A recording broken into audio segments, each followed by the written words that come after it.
German agricultural scientists made a discovery that will change how you see every weed in every field. They developed the C-Bruce tool to measure exactly how weeds compete with crops. But then they did something revolutionary. They added biodiversity benefits to the economic equation. The results? In species-rich fields, the optimal weed threshold jumped from 27 to 48 plants per square meter. That's not tolerance, that's profit. These researchers assigned an existence value of approximately €10 per hectare for each weed species present, meaning a field with 10 different weed species carries €100 worth of biodiversity value that traditional farming completely ignores. But this discovery challenges something much deeper than economics. It questions the fundamental approach farmers have used for centuries. For centuries, farmers have waged war against weeds with a singular battle plan: complete annihilation. Walk through any agricultural region during spring planting season, and you'll witness this ancient conflict playing out with modern weapons. Tractors roll across fields, dispensing chemical herbicides like artillery barrages, targeting every green invader that dares compete with carefully planted crops. The logic seems unshakable. Weeds steal water from crop roots, hoard nutrients that should feed valuable plants, and cast shadows that block precious sunlight. Traditional farming wisdom treats every weed as a thief in the night, pilfering resources that translate directly into lost profits. This adversarial mindset has shaped agricultural practices for generations, creating a zero-tolerance approach where the only good weed is a dead weed. But German researchers started measuring something that challenged this black and white thinking. While farmers continued their spring herbicide campaigns, convinced that weed-free fields guaranteed maximum profit, scientists began documenting what weeds actually contribute to agricultural systems. The discoveries were illuminating. Weeds support natural pest control by providing habitat for beneficial insects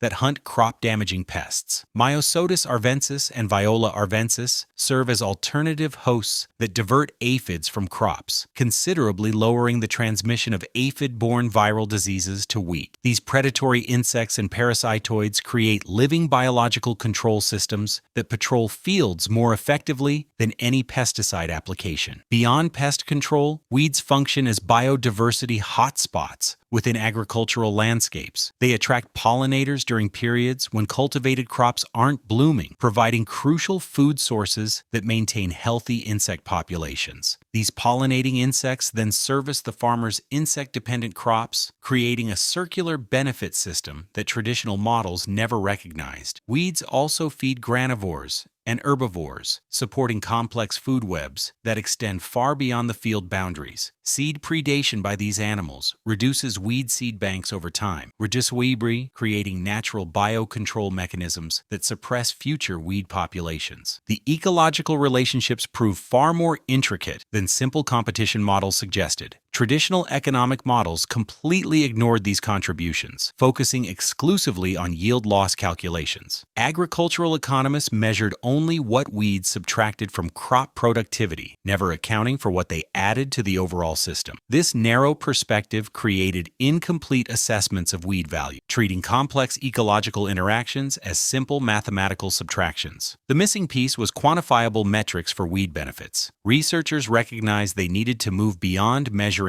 only what weeds take away. The challenge was developing methods to calculate what weeds give back to agricultural ecosystems. How do you assign monetary value to biodiversity? How do you price natural pest control services or pollinator support? Scientists realized they needed to flip the entire equation. Instead of asking only, how much do weeds cost us? They started asking, how much are weeds worth to us? This fundamental shift required developing new mathematical frameworks that could capture both the costs and benefits of weed presence in agricultural fields. The breakthrough came when researchers began quantifying ecosystem services that weeds provide. Natural pest control, pollinator habitat, soil health improvements, and biodiversity conservation all translate into measurable economic benefits. These weren't abstract environmental concepts, but concrete services that affect farm profitability and long-term sustainability. This shift in thinking opened pathways to revolutionary approaches that would challenge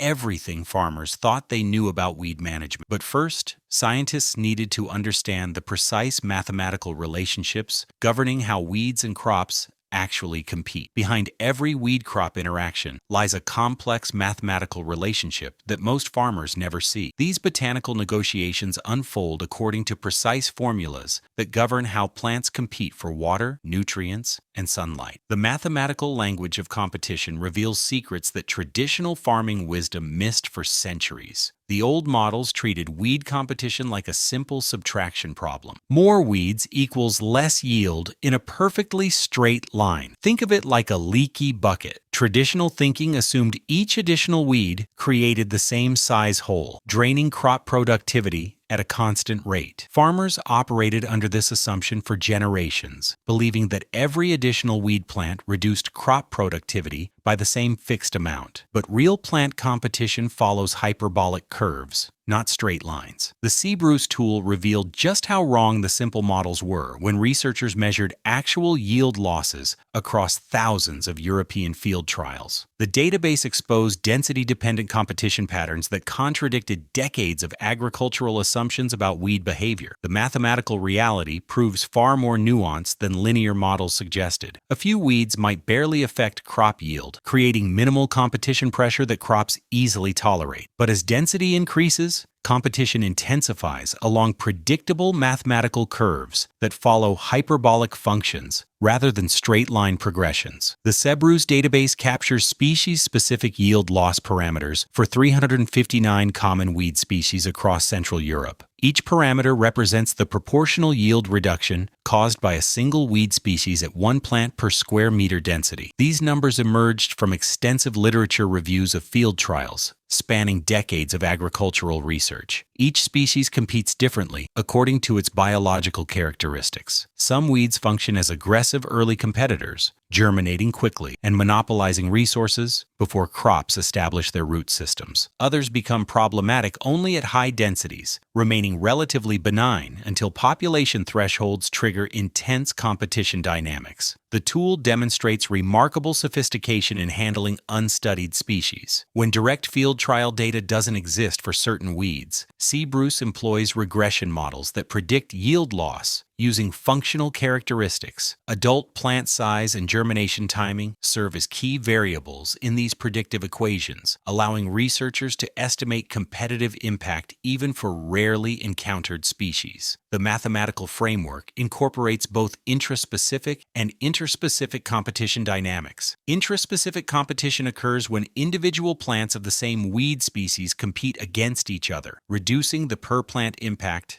as population density increases. Interspecific competition involves different weed species competing against each other, creating complex interaction effects that traditional models completely ignored. The hyperbolic functions within C-Bruce acknowledge that competition doesn't scale linearly. Dense weed populations don't produce yield losses directly proportional to plant numbers because individual weeds begin competing against each other for the same limited resources. The mathematical curves capture this biological reality with precision that linear models never achieved. The C-Bruce methodology employs a two-stage calculation process that first adjusts for intraspecific competition, then incorporates interspecific effects. This mathematical approach prevents overestimation of total competitive losses while maintaining accuracy across diverse weed community compositions. For the first time, farmers could see the precise mathematical relationship between weed density and actual economic loss. The tool transforms abstract competition theory into concrete predictive equations that guide practical management decisions. Species-specific parameters replace generic assumptions with empirical data derived from real field conditions. This mathematical precision created the foundation for something revolutionary. With accurate competition modeling in place, researchers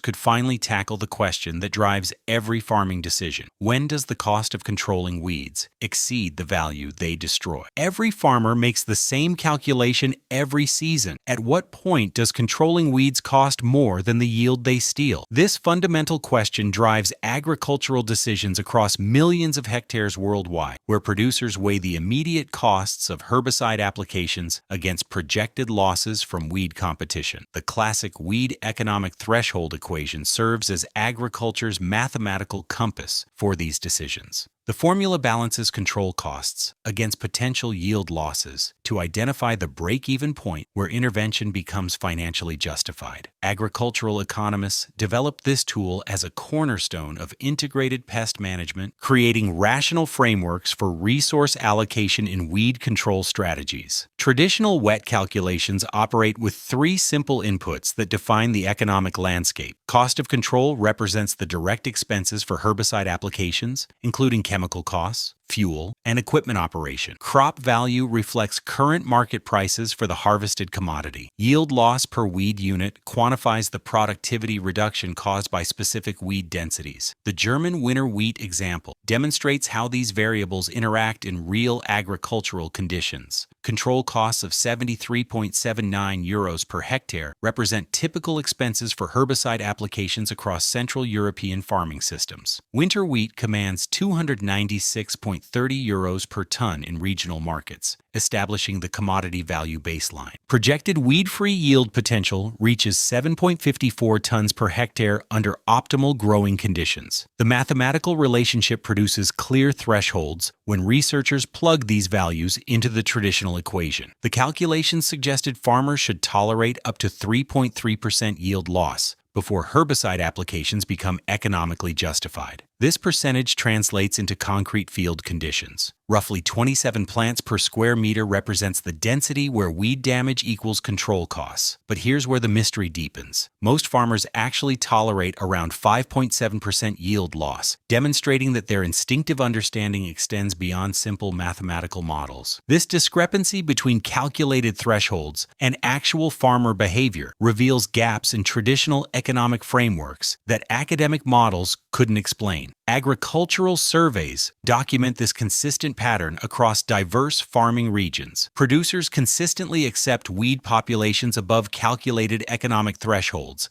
indicating that their decision-making processes incorporate factors that pure mathematical equations cannot capture. Their tolerance for higher yield losses suggests recognition of variables that traditional models fail to quantify. The difference between theoretical calculations and practical decisions hints at benefits that standard equations overlook. Farmers may intuitively recognize ecological services that weeds provide to their agricultural systems. Natural pest control services, pollinator support, and biodiversity contributions represent economic values that traditional threshold equations completely ignore. Beyond operational considerations, producers seem to understand something that the mathematics missed. Their willingness to accept higher weed densities suggests they perceive value in maintaining diverse plant communities within their fields. The gap between calculated thresholds and farmer behavior provides crucial insights into the limitations of traditional economic frameworks. Scientists recognized that the equation needed a new term to capture these overlooked benefits. The mathematical framework required expansion to include economic value that went beyond simple yield calculations. But quantifying the worth of biodiversity itself presented challenges that would require innovative approaches to environmental economics. The integration of ecological values into economic thresholds would represent a paradigm shift that acknowledges weeds as contributors rather than merely competitors in agricultural systems. But first, researchers needed to solve a fundamental problem. How do you assign a monetary value to something as abstract as a species' right to exist? German economists developed a breakthrough approach that transforms the philosophical concept of a species' right to exist into concrete agricultural mathematics. The concept of existence value emerges from environmental economics, representing the revolutionary idea that species possess inherent worth simply by being alive. This theoretical framework acknowledges that organisms contribute value to ecosystems beyond their measurable services or direct human benefits, but assigning monetary value to a weed's mere existence represents a philosophical shift as profound as the mathematical precision required to calculate it. Translating abstract biodiversity concepts into hard euros per hectare requires mathematical rigor that farmers would never accept without scientific backing. The challenge lies in creating quantifiable metrics for intangible benefits that resist traditional measurement approaches. Researchers divided biodiversity benefits into distinct categories to make the economics manageable. Use values encompass measurable services that weeds provide to agricultural systems. These tangible contributions include natural pest control through beneficial insect habitat, pollinator support during non-crop flowering periods, and seed predation by granivorous birds that reduces future weed populations. Non-use values represent the other half of the biodiversity equation. Existence value captures something far more elusive than direct services: the worth of preserving weed species for current and future generations. This component acknowledges that species possess value independent of their immediate utility to human agriculture. The mathematical challenge required creating a model that could assign consistent values across different species and field conditions. Researchers developed a function that assigns the highest existence value to the first individuals of each weed species, with diminishing returns as population density increases. This approach mirrors ecological principles, where the marginal impact of additional individuals decreases in crowded environments. The model establishes maximum existence value per species, while accounting for density-dependent variations that occur in real field environments. This mathematical framework reflects biological reality, while maintaining economic precision that agricultural decision-makers can trust. Researchers developed specific parameter values for the German winter wheat case study.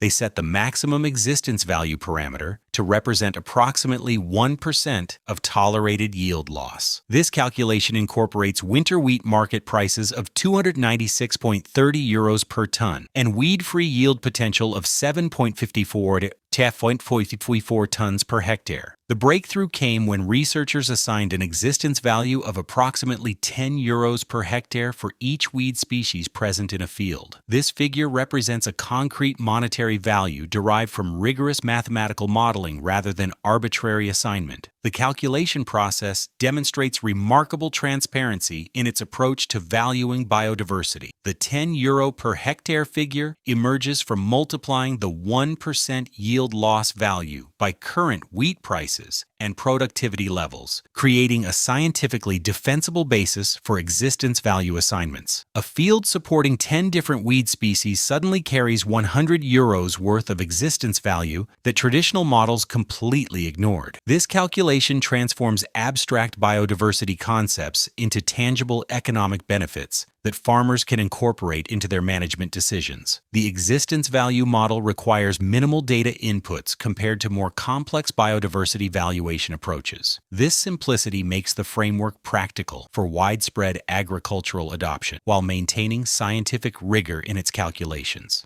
The monetary valuation represents only one component of broader biodiversity benefits that weeds provide to agricultural systems. Natural pest control, pollinator services, and granivore support involve more complex quantification challenges due to their intricate ecological relationships and variable service delivery across different conditions. The concrete numerical value could be plugged directly into economic threshold calculations. The mathematical framework was complete, but nobody anticipated how dramatically this simple addition would transform agricultural decision-making. Adding existence value to the weed economic threshold equation produced results that surprised even the researchers who developed the framework. The modified equation looked deceptively simple, just adding the biodiversity benefit term to the numerator of the classic wet formula. But this small mathematical adjustment produced dramatic shifts in recommended weed tolerance levels that challenged decades of farming wisdom. The numbers tell a remarkable story of agricultural transformation. In species-poor fields populated with common weeds, the traditional threshold of 27 plants per square meter jumped to 35 plants per square meter when existence value entered the calculations. This represents a 30% increase in weed tolerance before herbicide applications become economically justified, allowing farmers to accept nearly 8 additional plants per square meter while maintaining optimal economic outcomes. Species-rich fields revealed even more dramatic mathematical shifts. The same baseline of 27 plants per square meter shot up to 48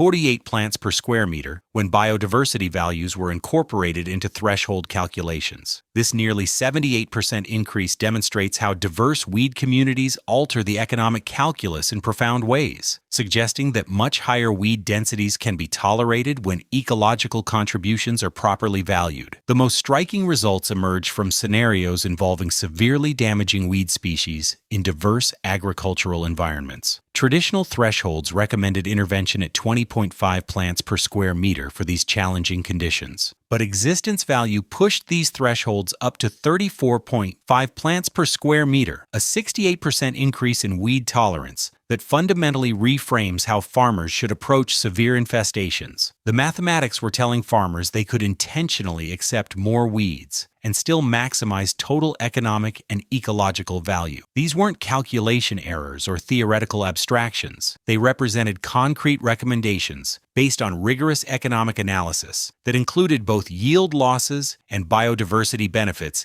in the same mathematical framework. Higher weed densities at the new thresholds meant accepting 4–6% yield losses instead of the traditional 3.3% target that agricultural economists had promoted for decades. This trade-off required farmers to reconsider fundamental assumptions about optimal crop production, weighing immediate yield maximization against broader value creation that includes ecological services. The revised calculations created a clear value proposition for strategic weed tolerance. Farmers operating at the new thresholds could reduce herbicide expenses while gaining biodiversity benefits worth approximately €10 per species per hectare. A field supporting 10 different weed species suddenly carried €100 worth of existence value that traditional economic models completely ignored. Beyond the immediate financial calculations, the new thresholds acknowledged that weeds provide measurable ecosystem services that affect long-term agricultural sustainability. Natural pest control, pollinator support, and soil health improvements represent economic values that compound over multiple growing seasons, creating benefits that extend far beyond single-year crop yields. The threshold revolution represents more than adjusted calculations. It embodies a fundamental shift in agricultural economics that acknowledges weeds as contributors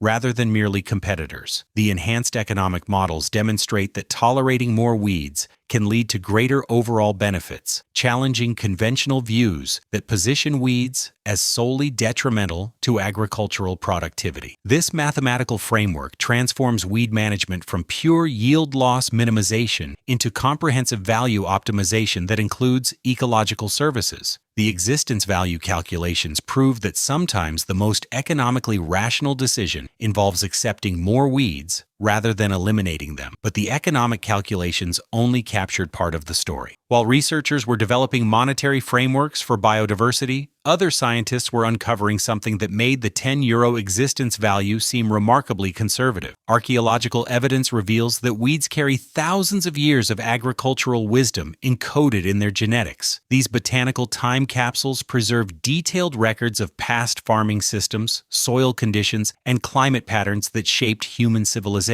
Each species functions as a living library, storing evolutionary adaptations to environmental challenges across millennia. Different weed species indicate specific soil conditions with remarkable precision. Compaction-indicating species, like Polygonum aviculare, thrive in areas where heavy machinery has compressed soil layers, revealing historical patterns of field traffic and tillage practices. Drainage specialists like Rumex species colonize areas with water management problems, documenting centuries of field hydrology changes. Nutrient-indicating weeds function as biological soil tests that reveal chemical imbalances accumulated over decades of farming. Nitrogen-loving species cluster in areas with historical manure applications, while phosphorus indicators mark locations of past fertilizer concentrations. pH specialists document soil chemistry evolution through agricultural management transitions. Some weeds actually improve soil health through remarkable underground engineering projects. Deep taproot species like Taraxacum officinale penetrate hardpan layers created by conventional tillage, creating natural drainage channels that benefit subsequent crops. These botanical soil engineers provide mechanical subsoiling services that would otherwise require expensive equipment interventions. Nitrogen-fixing relationships with soil bacteria represent another layer of weed contributions to agricultural systems. Leguminous weeds establish symbiotic partnerships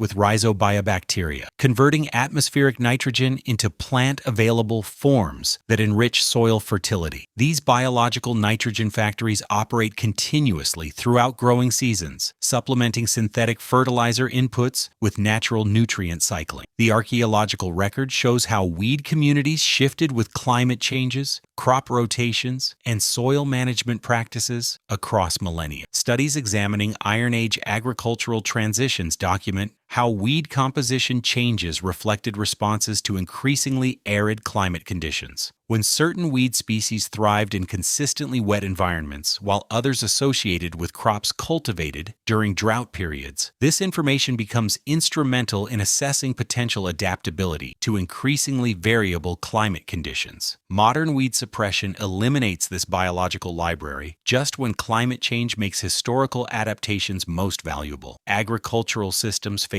unprecedented environmental challenges that require genetic resources capable of rapid adaptation to changing conditions. The evolutionary solutions stored in weed genomes represent millions of years of natural selection for survival under diverse environmental pressures. The existence value calculation of €10 per species suddenly seems conservative when weeds represent thousands of years of co-evolutionary adaptation between plants, soils, and climate systems. These soil improvement services, nitrogen fixation capabilities, and climate adaptation blueprints represent additional economic value that extends far beyond the basic existence value framework. Every herbicide application erases potential solutions to environmental problems we haven't encountered yet, destroying genetic libraries that took millennia to develop through natural selection processes. The economic implications extend beyond immediate biodiversity benefits into long-term agricultural resilience and sustainability. But the true economic revelation wasn't just about valuing what weeds preserve from the past. The most startling discovery emerged when researchers calculated what happens to farm profitability when these ecological services are factored into present-day management decisions. The most surprising discovery wasn't that weeds have value. It was that farmers could make more money by intentionally growing more of them. This revelation turns centuries of agricultural wisdom upside down, challenging the fundamental assumption that drives farming decisions across the globe. Traditional farming logic operates on a simple premise: maximum weed control equals maximum profit. Remove every competitor, maximize yield, and watch profits soar. Agricultural textbooks reinforce this thinking, promoting intensive weed suppression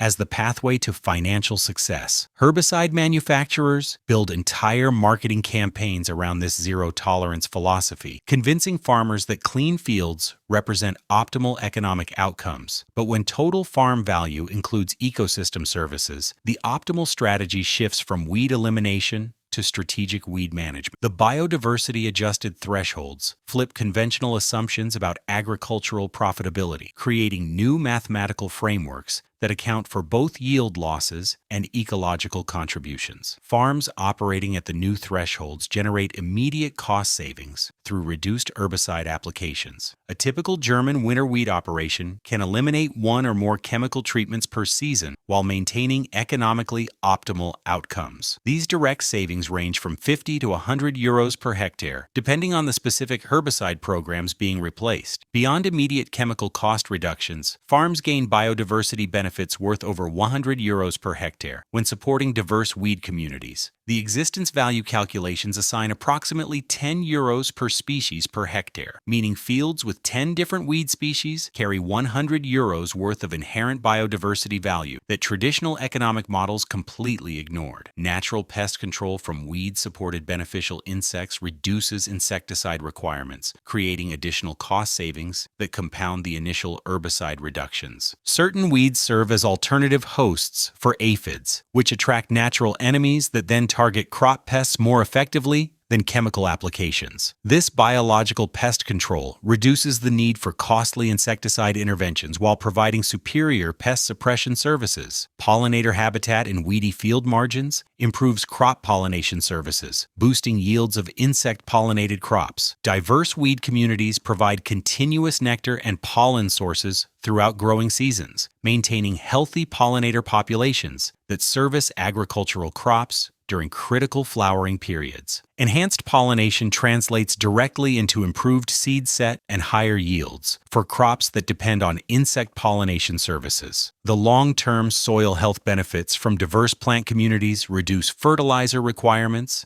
and improve water retention capacity. Different weed species contribute unique root architectures that enhance soil structure, create natural drainage channels, and increase organic matter inputs through diverse decomposition patterns. These improvements reduce dependence on synthetic fertilizer applications while enhancing soil resilience against drought and erosion. The economic analysis demonstrates that strategic weed tolerance can increase total farm profitability even while accepting modest yield reductions. Farms operating at biodiversity-adjusted thresholds typically sacrifice 2–3% of maximum yield, but gain ecosystem service benefits worth €100–200 per hectare. The mathematical trade-off clearly favors strategic weed tolerance over maximum suppression approaches. Long-term profitability calculations reveal even more compelling advantages for weed-tolerant management systems. Reduced input costs, enhanced soil health, improved pest control services, and biodiversity benefits accumulate over multiple growing seasons,